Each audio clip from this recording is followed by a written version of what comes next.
The 16th most common question asked by the non-Muslim regarding Islam is, why in Islam a woman inherits half of that of the male?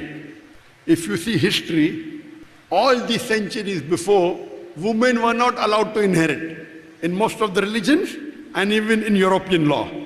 It was only in 1800 and in the 19th century a woman was allowed to inherit or own property. Islam gave this right 1400 years ago. There are various verses in the Quran which talk about inheritance. Surah Baqarah chapter 2, verse number 140. Surah Baqarah chapter number 2, verse number 280. In Surah Nisa chapter 4, verse number 7 to 9. Surah Nisa chapter 4, verse number 19. Surah Nisa chapter 4, verse number 33. Surah Nisa chapter 4, verse number 176. And Surah Ma'idah chapter 5, verse number 106 to 108. There are various verses Quran talks about inheritance. But the major verses of where it comes to division of inheritance is Surah Nisa chapter 4, verse number 11 and 12. Allah says in Surah Nisa chapter 4, verse number 11 and 12, that as for the inheritance of your children, the male gets a share twice the female. If only females, if two or more, they share in 2/3. If only one female, she gets half. And the verse continues. As for your parents, they get 1/6 if you have children. If there are no children, the mother gets 1/3. But if there are brothers and sisters, she gets 1/6. All this is after giving of the legacies and debts. That means when you divide the inheritance, first give your debt, give the debt of the person and any due that is there, and then divide the share. Verse number 12 continues of Surah Nisa chapter 4. As in what your wives leave for you, you get half the share if there are no children, and you get 1/4 the share if there are children. In what you leave for your wives, your wife gets 1/4 if there are no children, she gets 1/8 if there are children. And if more than one wife, they share in that 1/4 and 1/8. And if you have no ascendants and no descendants, your brothers and sister, they share. This is after giving of all the legacies and debts. Difficult to remember?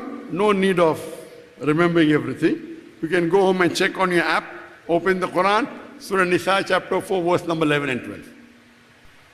I do agree in most of the cases, the women inherit double than that of the male counterpart. But there are cases in which they inherit equal. For example, the mother and father, if the children have children, the mother and father both inherit 1/6 if the child dies. And if the child had children, means if they have grandchildren alive.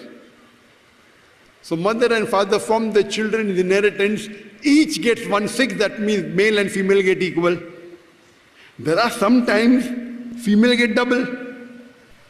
If a woman dies, leaving the husband, no children, and mother and father, husband gets half, father gets 1/3, father gets 1/6, mother gets 2/6, that is 1/3. If a woman who has no children dies, leaving behind the husband and parents, the husband gets half, father gets 1/6, mother gets 2/6 or 1/3, double. But I do agree, in most of the cases, the female gets double the share of the male. For example, the male gets double the share of the female. For example, the son gets double than that of the daughter. And the wife and the husband get double the share of the wife. If there are no children, husband gets half, wife gets 1/4. If there are children, husband gets 1/4, wife gets 1/8. In most of the cases it is double. What is the logical reason that Islam gives double inheritance to the male as compared to the female? The reason is, As I mentioned earlier, in Islam, man is the bread earner. All the financial responsibility is laid on the shoulders of the man. The woman is free from financial obligations. Before a woman is married, it's the duty of the father and the brother to look after lodging, boarding, clothing, and all financial aspects. And after she's married, it's the duty of the husband and the son to look after lodging, boarding, clothing, all financial aspects. A woman need not work for her living.